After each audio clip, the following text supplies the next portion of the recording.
ತಮ್ಮ ಕಂಚಿನ ಕಂಠದಿಂದ ರಾಷ್ಟ್ರ ಪ್ರೇಮದ ಧರ್ಮದ ಉಳಿವಿಗಾಗಿ ನಿಮ್ಮನ್ನು ಬಡಿದೆಬ್ಬಿಸಿದ ಆಶೀರ್ವಾದದ ಮಾತುಗಳನ್ನು ತಿಳಿಸಿರ್ತಕ್ಕಂಥ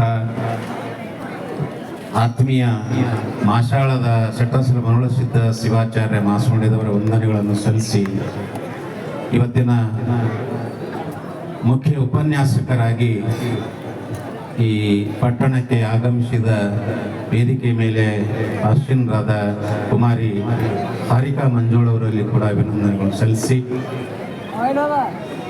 ಸಿದ್ಧಿವಿನಾಯಕ ಗಜಾನನ ತರುಣ ಮಂಡಳದ ಅಧ್ಯಕ್ಷರನ್ನೇ ಮೊದಲು ಮಾಡಿಕೊಂಡು ಸಮಸ್ತ ಪದಾಧಿಕಾರಿಗಳೇ, ಉಪಸ್ಥಿತರಿರುವ ಪಂಚಕ್ರೋಶಿಗಳಿಂದ ಆಗಮಿಸಿದಂಥ ಸಮಸ್ತ ಹಿರಿಯರೇ, ಗಣ್ಯಮಾನ್ಯರೇ, ಸನಾತನ ಧರ್ಮ ಪ್ರೇಮಿಗಳಾದ ಯುವ ಮಿತ್ರರೇ, ಮಾತೆಯರೇ, ಮಕ್ಕಳೇ, ನಾನು ಹೆಚ್ಚು ಏನು ಮಾತನಾಡಲಿಕ್ಕೆ ಹೋಗೋದಿಲ್ಲ. ನೀವೆಲ್ಲರೂ ಕುಮಾರಿ ಹಾರಿಕಾ ಅವರ ಮಾತುಗಳನ್ನು ಕೇಳಬೇಕಾಗಿದೆ. ನಾವೇನು ನಿಮ್ಮ ಮಧ್ಯದಲ್ಲೇ ಇರ್ತೀವಿ, ಯಾವಾಗಲೂ ಮಾತಾಡ್ತೀವಿ. ಇನ್ನು ಬಾಲಕಿ, ಅವಳಲ್ಲಿರ್ತಕ್ಕಂಥ ರಾಷ್ಟ್ರ ಪ್ರೇಮ, ದೇಶ ಪ್ರೇಮದ ಮಾತುಗಳನ್ನು ನಾವು ಕೇಳಬೇಕಾಗಿದೆ. ಇಲ್ಲಿ ತನ ಮಾಷಾಳದ ಅವ್ರಿಗೆ ನಾವು ಯುವಯತಿಗಳಂತ ಹೆಸರಿರ್ತೀವಿ. ಭಾಳ ಉತ್ಸುಕರು, ಭಾಳ ಅಭಿಮಾನಿಗಳು. ಅವಕಾಳಿ ಮಳೆ ಸುರಿದಂಗ ಇಲ್ಲಿ ತಮ್ಮ ಮಾತುಗಳನ್ನು ಬಹಳ ಸುಂದರವಾಗಿ ಹೇಳಿ ನಿಮ್ಮನ್ನೆಲ್ಲ ಎಚ್ಚರ ಮಾಡಿದ್ದಾರೆ. ಇವತ್ತಿನ ಪರಿಸ್ಥಿತಿ ಬಹಳ ಗಂಭೀರ ಇದೆ, ಎಲ್ಲರೂ ಎಚ್ಚರವಾಗಿರ್ಬೇಕು. ಇದು ಎಚ್ಚರದ ಗಂಟೆ ನಮ್ಮ ಸಿದ್ಧಿವಿನಾಯಕ ತರುಣ ಮಂಡಳದವರು ಹೊಡಿತಾ ಇದ್ದಾರೆ.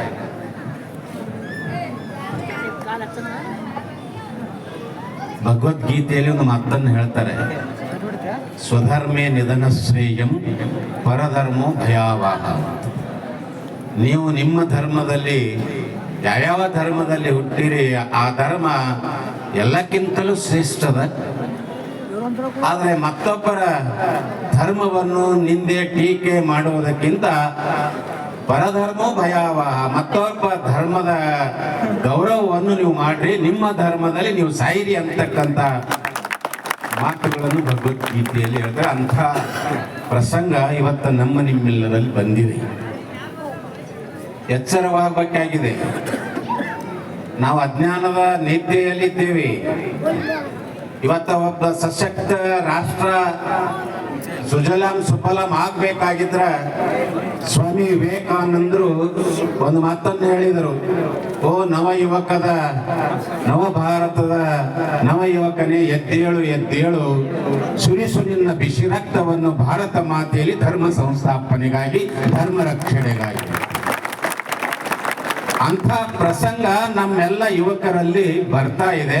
ಅದಕ್ಕೆ ನೀವು ಎಚ್ಚರವಾಗಿರಿ. ನೀವು ಯಾವ ಮನೆಯಾಗ ಹುಟ್ಟಿರಿ, ನಿಮ್ಮ ವಂಶ ಏನು, ನಿಮ್ಮ ಹಿಂದಿನ ಪರಂಪರೆ ಏನು, ಅದನ್ನು ನಾವು ಚಿಂತನೆ ಮಾಡ್ತಕ್ಕಂಥ ಪ್ರಸಂಗ ಇವತ್ತಿನ ಸಮಾಜದಲ್ಲಿ ಎದುರಾಗಿದೆ. ಅದಕ್ಕಾಗಿ ಸ್ವಾಮಿ ವಿವೇಕಾನಂದರು ಹೇಳಿದ್ರು, ಒಂದು ರಾಷ್ಟ್ರ ಸಶಕ್ತವಾಗಿ ಆಗ್ಬೇಕಾಗಿದ್ರೆ ನನಗೆ 100 ಯುವಕರನ್ನು ಕೊಡ್ರಿ, ಈ ಭಾರತ ರಾಷ್ಟ್ರ ನಾನು ಸಶಕ್ತವಾಗಿ ಮಾಡ್ತೀನಿ ಅಂತಕ್ಕಂಥ ಮಾತುಗಳನ್ನು ಹೇಳಿಕೊಂಡು ಬಂದು ಇವತ್ತಿನ ಧರ್ಮ ಉಳಿಬೇಕಾಗಿತ್ತು, ನಮ್ಮ ವಂಶ ಸುರಕ್ಷಿತವಾಗಿರಬೇಕಾಗಿತ್ತು, ನಮ್ಮ ಮನೆ ಹೆಣ್ಮಕ್ಳು ಸುರಕ್ಷಿತವಾಗಿರಬೇಕಾಗಿತ್ತು ಅಂದ್ರೆ ಇವತ್ತು ಯುವಕರು ಎಚ್ಚರವಾಗಬೇಕಾಗಿದೆ. ಇವತ್ತು ಯುವಕರು ನಾನು ನನ್ನ ಪರಂಪರೆಯನ್ನು, ನನ್ನ ಧರ್ಮ ಏನು ಅಂತಕ್ಕಂಥದ್ದನ್ನು ನೀವು ತಿಳ್ಕೊಳ್ಬೇಕಾಗಿದೆ. ಯಾಕಂದ್ರೆ ನಮ್ಮ ಮನೆಯ ಯುವಕರು ಯುವತಿಯರು ಎತ್ತೆತ್ತಲು ಹೋಗ್ತಾ ಇದ್ದಾರೆ, ಮತಾಂತರ ಆಗ್ತಾ ಇದ್ದಾರೆ, ಲವ್ ಜಿಹಾದಿಗೆ ಬಲಿಯಾಗ್ತಾ ಇದ್ದಾರೆ. ಅದಕ್ಕಾಗಿ ಅಂಥ ಎಷ್ಟೋ ಮಾತುಗಳು, ಎಷ್ಟೋ ಇಂಥ ಪ್ರಸಂಗಗಳನ್ನು ನಾವು ಸೊಲ್ಲಾಪುರದ ಆ ಮಹಾರಾಷ್ಟ್ರದ ಗಡಿ ಭಾಗದಲ್ಲಿ ಎಷ್ಟೋ ನಮ್ಮ ಯುವತಿಯರು ಹೋಗಿರ್ತಕ್ಕಂಥವ್ರನ್ನು ತಿರುಗಿ ತಂದು ಅವರ ತಂದೆ ತಾಯಿಗೆ ಉಪದೇಶ ಹೇಳಿ ಇವತ್ತು ಆ ಯುವತಿಯರಿಗೆ ಒಂದು ಕಡೆ ಮದುವೆ ಮಾಡಿ ಕೊಡ್ತಾ ಇದ್ದೀವಿ. ಇದು ಇದು ಇದು ಯಾಕಪ್ಪ ಮಾರ್ಷಾಳ ಪೂಜ್ಯರು ಹೇಳಿದರು ಅಂತ ನಮ್ಮ ದೀಪದ ಬುಡದಲ್ಲಿ ಕತ್ತಲಿದ್ದಾಗ ನಮ್ಮ ಬುಡದಲ್ಲಿನೇ ಕತ್ತಲಿ ಅದ, ನಮ್ಮ ಮನೆ ಹುಡುಗಿಯರು ಎತ್ತಿತ್ತಲು ಹೋಗ್ತಾ ಇದ್ದಾವ. ಇದಕ್ಕೆಲ್ಲಕ್ಕೂ ಕಾರಣ ಏನಪ್ಪಾ ಅಂತ ಕೇಳಿದ್ರೆ ಮೊಬೈಲ್. ದಯವಿಟ್ಟು ನಾವು ನಿಮಗೆ ವಿನಂತಿ ಮಾಡ್ತೀನಿ, ನಿಮ್ಮ ಮನೆ ಮಕ್ಕಳು ಇವತ್ತು ಕಾಲೇಜಿಗೆ ಹೋಗಿ ಕಾಲೇಜ್ ಎಷ್ಟು ಗಂಟೆಗೆ ಮುಗೀತದೆ, ಮನೆಗೆ ಎಷ್ಟು ಗಂಟೆಗೆ ಬರಬೇಕು, ಬಂದ ಮೇಲೆ ತಾಯಿ ತಂದೆಯರ ಕರ್ತವ್ಯ ಫಸ್ಟ್ ಏನಪ್ಪಾ ಅಂತ ಹೇಳಿ ಆಕಿನ ಮೊಬೈಲ್ ಚೆಕ್ ಮಾಡ್ಬೇಕು. ಮೊಬೈಲ್ ಚೆಕ್ ಮಾಡ್ಬೇಕು. ಈ ನೋವು ನಮಗಾಗಿದೆ. ಎಷ್ಟೋ ನಮ್ಮ ಧರ್ಮೀಯ ಎಲ್ಲ ಯುವತಿಯರು ದಾರಿ ಬಿಡ್ತಾ ಇದ್ದಾರೆ. ಅದಕ್ಕಾಗಿ ಇಂಥ ನಾವು ಧರ್ಮಗುರುಗಳಾಗಿ ಧರ್ಮವನ್ನು ಹೇಳ್ತಕ್ಕಂಥ ಈ ಸಂದರ್ಭದಲ್ಲಿ ಈ ಮಾತನ್ನು ನಿಮ್ಮೆಲ್ಲರಿಗೆ ಹೇಳಬೇಕಾಗಿದೆ. ಅದಕ್ಕಾಗಿ ಫಸ್ಟ್ ಕೆಲಸ ಏನ್ ಮಾಡ್ಬೇಕಪ್ಪ ಅಂತ ಕೇಳಿದ್ರೆ ಆಕೆ ಮೊಬೈಲ್ ಚೆಕ್ ಮಾಡ್ಬೇಕು.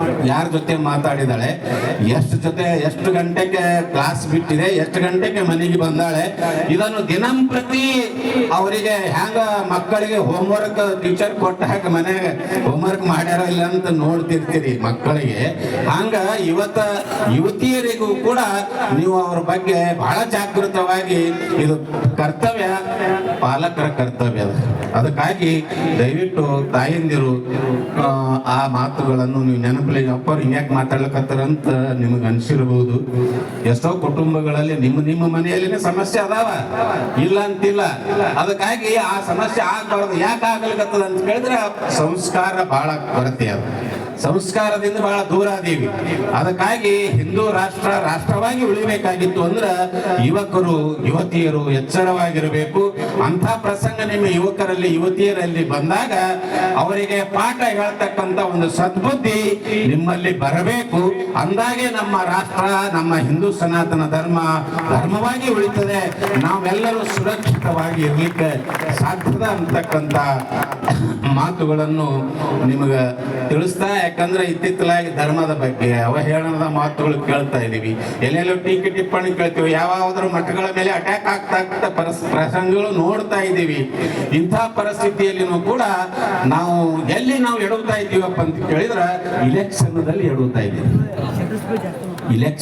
ಎಡುತ್ತಾ ಇದ್ದೀರಿ. ಅದಕ್ಕೆ ಆ ಇಲೆಕ್ಷನ್ ಯಾರೇ ಬಂದ್ರು ಯಾರೇ ಇದ್ರು ಕೂಡ ಸನಾತನ ಧರ್ಮದ ರಕ್ಷಣೆ ಮಾಡ್ತಕ್ಕಂಥ ಯಾವಾದ್ರೂ ಲೀಡರ್ ಇದ್ರ ಆ ಲೀಡರ್ನ ನೀವು ದಾಸನಾಗಿ ಸೇವೆ ಮಾಡ್ರಿ.